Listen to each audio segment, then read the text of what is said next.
noi del reparto Carabinieri Tutela Biodiversità, per sensibilizzare i ragazzi al rispetto dell'ambiente, al rispetto della legalità. Consegniamo un albero, un semplice albero, ma un albero speciale, un albero che rappresenta l'albero della legalità, perché è derivato da quello che sta davanti alla casa di Giovanni Falcone. Quindi è un albero che ci fa riflettere sulla imprescindibilità di seguire una strada corretta della legalità, di non seguire mai strade sbagliate, e questo è appunto il senso. Noi veniamo qua e con la consegna di quest'albero che diamo ai ragazzi e piantiamo insieme ai ragazzi, facciamo passare questo messaggio, un messaggio importante, un messaggio per educare i ragazzi a far capire che noi dobbiamo sempre stare dal lato giusto, mai dal lato dell'illegalità. Non solo questo,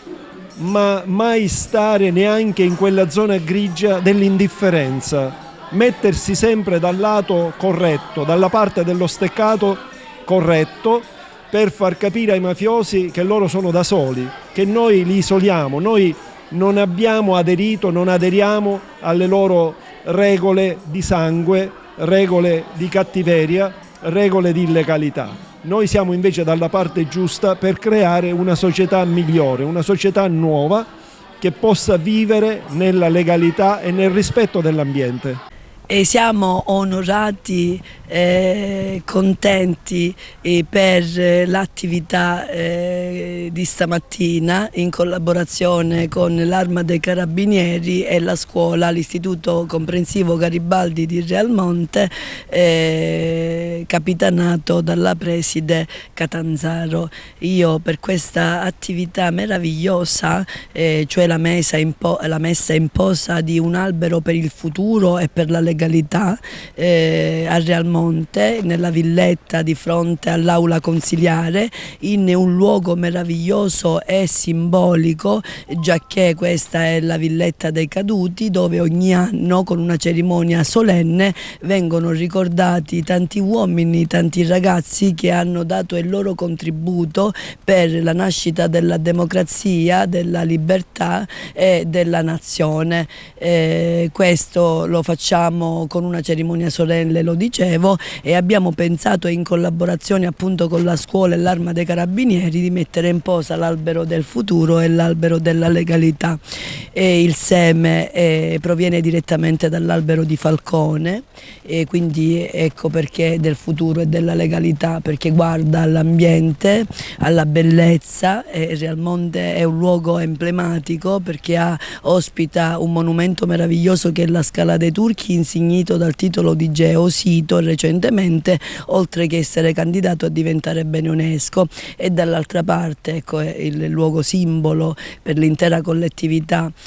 la piazza dei caduti, l'albero della legalità in memoria di Falcone, di un magistrato che ha lottato e ha dato come contributo la propria vita in termini proprio di legalità, di libertà e di rispetto della legge.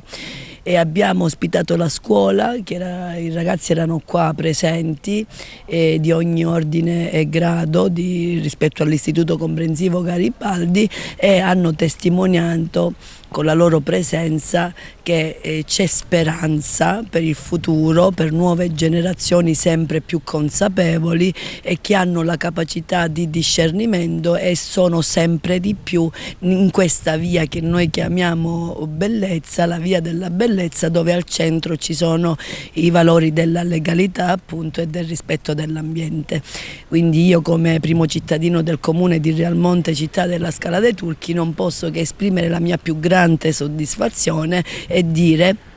viva la libertà, viva la democrazia, viva la nazione che passa attraverso appunto la legalità e la giustizia, oltre che dal rispetto dell'ambiente e della bellezza.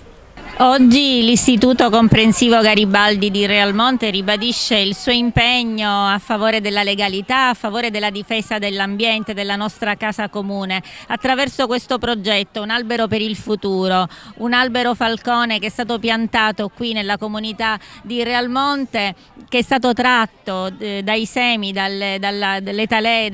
dell'albero falcone di Palermo, di Via Notarbartolo di Palermo, a ricordo sicuramente del fatto che l'albero diventa un momento simbolico per tutti di difesa della legalità e dell'antimafia, e anche come elemento imprescindibile per la produzione di ossigeno e il contrasto importante ai cambiamenti climatici e alle emissioni di anidride carbonica.